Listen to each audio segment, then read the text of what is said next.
Welcome to Star Bios, the podcast where we delve into the fascinating lives of Hollywood's most iconic stars. I'm your host, Casey Gold, and today we're shining the spotlight on the incomparable Peter Sellers. With a career spanning over 3 decades, Sellers left an indelible mark on the world of comedy, mesmerizing audiences with his unique blend of humor, creativity, and charisma.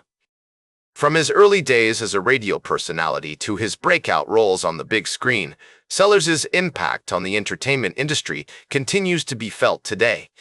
The Sellers family resided in a cozy home on Castle Road, nestled in the heart of the city, with its rich maritime history and vibrant cultural scene. Peter's father, William Sellers, was a successful businessman, and his mother, Agnes, was a homemaker who nurtured her son's creative talents from a young age.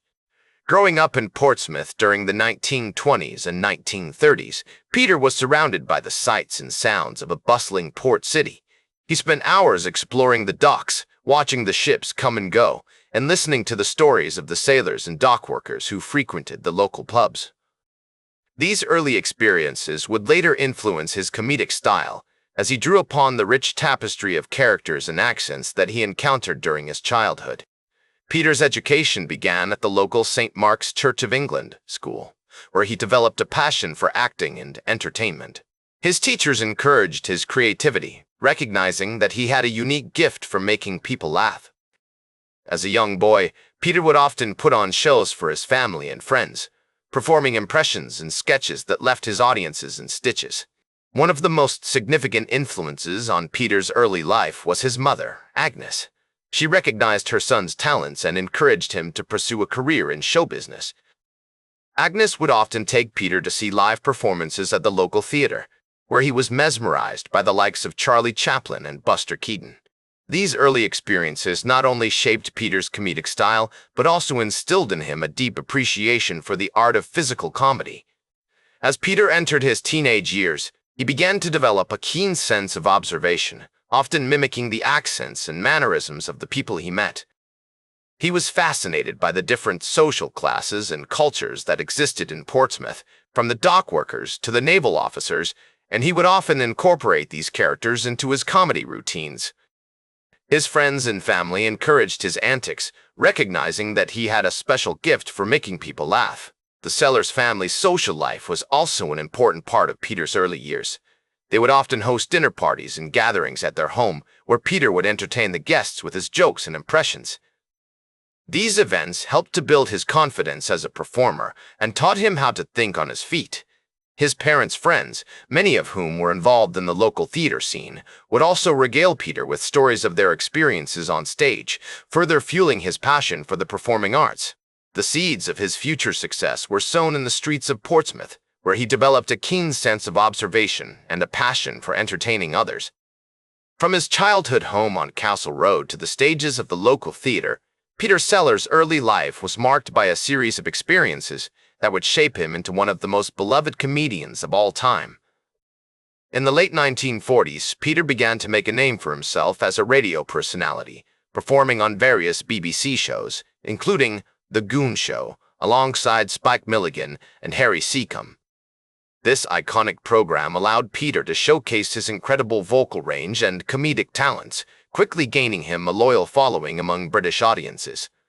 As Peter's radio career took off, he began to transition into film, making his debut in the 1951 comedy Penny Points to Paradise. Although this initial foray into cinema was modest, it marked the beginning of a prolific film career that would span over 3 decades. Throughout the 1950s, Peter appeared in a string of British comedies, including The Ladykillers and I'm All Right, Jack, further solidifying his reputation as a master of comedic timing. One of the most significant factors contributing to Peter's success was his ability to observe and mimic the people around him. He had an uncanny talent for capturing the nuances of different accents, mannerisms, and social classes, which he would often incorporate into his characters. This gift allowed him to create a wide range of personas, from the working-class hero to the upper-class buffoon, making him a versatile and sought-after performer. In the early 1960s, Peter's career reached new heights with the release of the classic comedy, The Mouse on the Moon.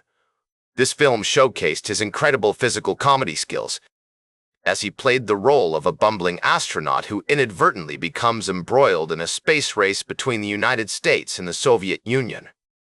The success of this movie marked a turning point in Peter's career, as he began to gain recognition internationally and attract the attention of Hollywood producers.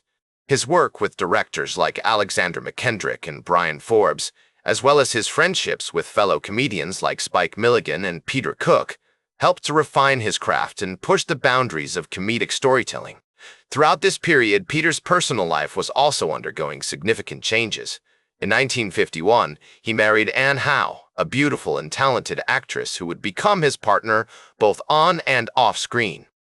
Together, they had 3 children, Michael, Sarah, and Victoria, and their family life was marked by a sense of warmth, love, and laughter.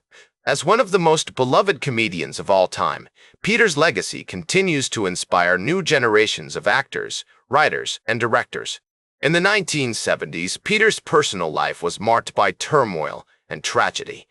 His marriage to Britt Eklund ended in divorce, and he suffered a series of heart attacks that left him weakened and vulnerable. Despite these challenges, Peter continued to work tirelessly, appearing in films like The Return of the Pink Panther and Murder by Death. These movies showcased his incredible range and versatility as a performer, and cemented his status as a comedy legend. One of the most fascinating aspects of Peter's career was his relationship with director Blake Edwards. The two men collaborated on numerous films, including the Pink Panther series, and their partnership produced some of the most iconic comedies of all time. However, their working relationship was also marked by tension and conflict, with Peter's perfectionism often clashing with Edwards' more laid-back approach to filmmaking. Despite these creative differences, Peter and Edwards remained close friends until the end of Peter's life. In fact, Edwards was one of the last people to see Peter alive, visiting him in the hospital just days before his death on July 24, 1980. Peter's passing was met with an outpouring of tributes and condolences from around the world, as fans and fellow performers alike mourned the loss of a true comedy genius. In the years since his death, Peter Sellers' legacy has only continued to grow. His films remain beloved classics, and his influence can be seen in the work of countless comedians and actors who have followed in his footsteps. From Jim Carrey to Sacha Baron Cohen, Peter's unique brand of physical comedy and satire has inspired a new generation of performers to push the boundaries of what is possible on screen. His films continue to delight audiences around the world, and his legacy serves as a reminder of the power of laughter and creativity to bring people together and transcend borders. As Peter himself once said, "I'm a vegetarian because I hate plants." This quote captures the essence of his comedic genius, a unique blend of wit, satire, and absurdity that continues to inspire and delight audiences to this day. From the Goon Show to Dr. So why not take some time to revisit your favorite Peter Sellers movie or discover one of his lesser-known gems? You never know what hilarious surprises you might find. Thanks for joining me on this journey through the life and career of Peter Sellers, a true comedy legend whose impact on the world of entertainment will be felt for generations to come. That's all for today's Star Bios. Remember to like, share, and subscribe. And until next time, I'm Casey Gold, reminding you to keep shooting for the stars.